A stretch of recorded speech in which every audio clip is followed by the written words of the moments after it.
Genesis chapter 32. Jacob and Esau. And Jacob went on his way, and the angels of God met him.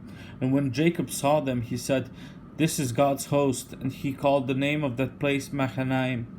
And Jacob sent messengers before him to Esau his brother, unto the land of Seir, the country of Edom. And he commanded them, saying, Thus shall ye speak unto my lord Esau. Thy servant Jacob saith thus, I have sojourned with Laban, and stayed there until now. And I have oxen and asses, flocks and manservants, and women servants. And I have sent to tell my lord, that I may find grace in thy sight. And the messengers returned to Jacob, saying, We came to thy brother Esau, and also he cometh to meet thee, and 400 men with him. Then Jacob was greatly afraid and distressed. And he divided the people that was with him, and the flocks and the herds and the camels, into 2 bands, and said, If Esau come to the one company and smite it, then the other company which is left shall escape.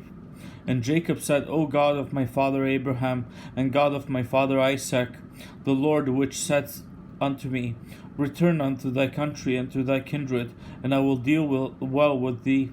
I am not worthy of the least of all the mercies, and of all the truth which thou hast shewed unto thy servant. For with my staff I passed over this Jordan, and now I am become 2 bands. Deliver me, I pray thee, from the hand of my brother, from the hand of Esau, for I fear him, lest he will come and smite me, and the mother with the children. And thou saidst, I will surely do thee good, and make thy seed as the sand of the sea, which cannot be numbered for multitude.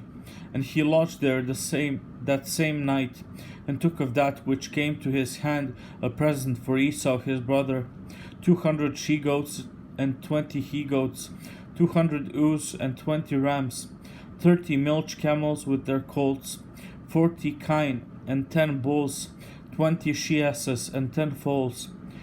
And he delivered them into the hand of his servants. Every drove by themselves, and said unto his servants, Pass over before me, and put a space betwixt drove and drove. And he commanded the foremost, saying, When Esau my brother meeteth thee, and asketh thee, saying, Whose art thou, and whither goest thou, and whose are these before thee? Then thou shalt say, They be thy servant Jacob's. It is a present sent unto my lord Esau, and behold, also he is behind us. And so commanded he the second, and the third, and all that followed the droves, saying, On this manner shall ye speak unto Esau, when ye find him. And say ye moreover, Behold, thy servant Jacob is behind us. For he said, I will appease him with the present that goeth before me, and afterward I will see his face, and peradventure he will accept me.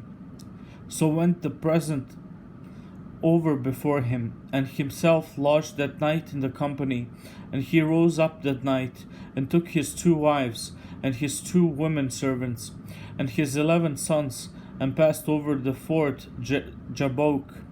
And he took them, and sent them over the brook, and sent over that he had. And Jacob was left alone, and there wrestled a man with him until the breaking of the day. And when he saw that he prevailed not against him, he touched the hollow of his thigh, and the hollow of Jacob's thigh was out of joint, as he wrestled with him. And he said, Let me go, for the day breaketh. And he said, I will not let thee go, except thou bless me. And he said unto him, What is thy name? And he said, Jacob. And he said, Thy name shall be called no more Jacob, but Israel. For as a prince hast thou power with God and with man, and hast prevailed. And Jacob asked him, and said, Tell me, I pray thee, thy name. And he said, Wherefore is it that thou dost ask after my name? And he blessed him there. And Jacob called the name of the place Peniel, for I have seen God face to face, and my life is preserved. And as he passed over Penuel, the sun rose up on him, and he halted upon his thigh. Therefore the children of Israel eat not of the sinew which shrank, which is upon the hollow of the thigh, unto this day, because he touched the hollow of Jacob's thigh in the sinew that shrank.